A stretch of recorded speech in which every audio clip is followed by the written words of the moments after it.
제가 제보를 받았습니다. 7월 19일 밤인데요. 청담동에 있는 고급스러운 바였고요. 첼로가 연주됐습니다. 그 자리에 김앤장 변호사 30명 가량이 있었습니다. 그리고 윤석열 대통령도 이 자리에 이 청담동의 바에 합류를 했습니다. 자신 있는 말씀이신가요? 저는 안 있지 않았어요. 사람의 발언이 있는 거 아닙니까? 행동을 인터넷에 담은 거야. 진짜? 술 마시고 노래 부르고 서로 이제 정말 잘 해보자 뭐 이렇게 법령하는 의미였나요 서로? 예 맞습니다. 마지막에 예 맞습니다 라는 말씀이 인상 깊습니다. 윤석열 대통령과 당시 한동훈 법무장관이 김앤장의 변호사들과 함께 청담동에서 심야 술자리를 가졌다는 내용인데 이거 허위 사실로 거의 판명이 났습니다. 장경태 의원이 녹취 파일을 공개하고 또 의혹을 부추기면서 이 파장이 더 커진 측면이 있는데 이 의혹의 발단이 됐던 첼리스트가요, 어제 재판의 증인으로 나온 겁니다. 법정에 선 첼리스트. 아시는 것처럼 법정에서는 위증을 하면 처벌받습니다. 태어나서 그분들, 윤석열 대통령과 한동훈 대표를 한 번도 직접 본 적이 없다.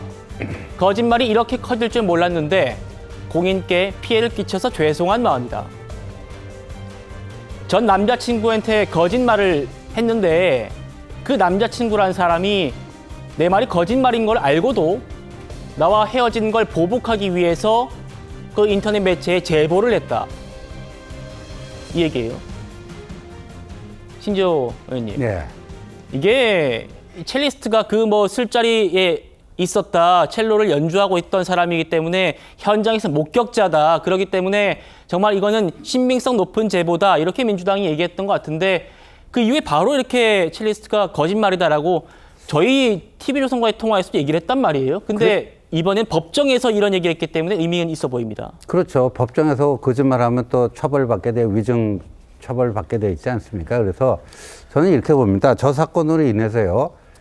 그 더 탐사 김의겸 당시 의원과 협업을 했었던 더 탐사의 뭐 강진구 씨 이런 사람들은 이제 처벌을 받지 않을까 싶은데 김의겸 전 의원은 처벌을 받지 않습니다. 법사위에서 회의장에서 한 그 발언이기 때문에 면책특권이 적용돼서 그런 건데 아마도 김의겸 전 의원이 한겨레 신문 기자 시절에 저런 제보가 들어왔으면 반드시 팩트 체크를 한번 해보고 기사를 썼을 텐데 저런 면책특권이 있는 걸 아니까 아예 질러나 보자. 나는 뭐 나중에 잘못될 일은 없어. 이런 식으로 지금 면책특권이 악용되고 있어요. 똑같은 일을 해도 일반인은 처벌받는데 국회의원이니까 처벌 안 받는. 세상에 이런 거를 위한 면책특권이라는 게 말이 됩니까? 그래서 이번에는 정말이지. 그러니까 뭐 우리나라는 표현의 자유가 있는 나라니까 누구를 비방하기 위해서 허위 사실을 공표해도 뭐 할 수도 있고 그렇지만 그 결과에 대한 책임은 최소한 지게끔 해야 되는데 강진구는 유죄인데 뭐 김의겸은 아무런 처벌도 못 받는 이 현실을 어떻게 할 것인가. 그게 이제 정치권의 과제로 남을 것 같습니다. 예. 이 첼리스트의 법정 증언 계속 만나보시죠. 더 탐사, 최초로 이 의혹을 제기했던 인터넷 매체죠. 술자리 의혹은 거짓말이라고 더 탐사 측에 설명을 했는데 저의 동의도 없이 이 술자리가 직접 실제로 있었던 것처럼 보도가 됐다. 그리고 이 의혹을 공개적으로 거론한 김의겸 전 의원으로부터는 진위 확인조차 없었다. 진위 확인이 없었다는 거예요, 본인한테. 성영훈 대변인, 역시 또 변호사이기 때문에 또 여쭤보는데요.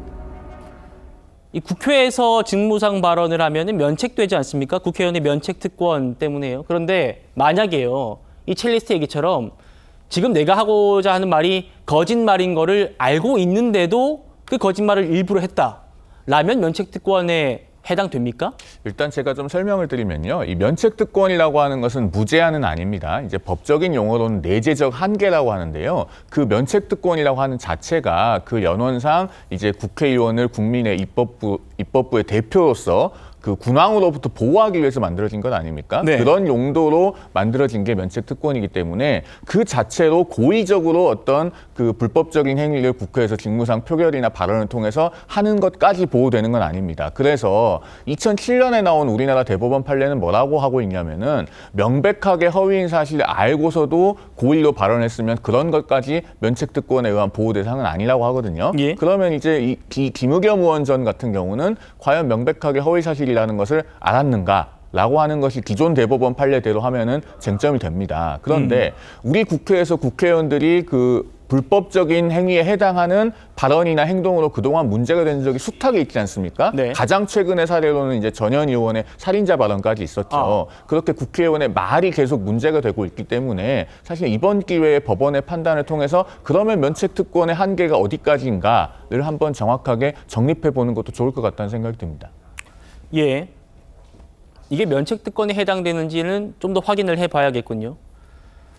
당시 야당에서 이게 무슨 얘기까지 나왔었냐면요. 이 청담동 술자리 의혹을 제2의 국정농단이라고 했었습니다. 들어보시죠.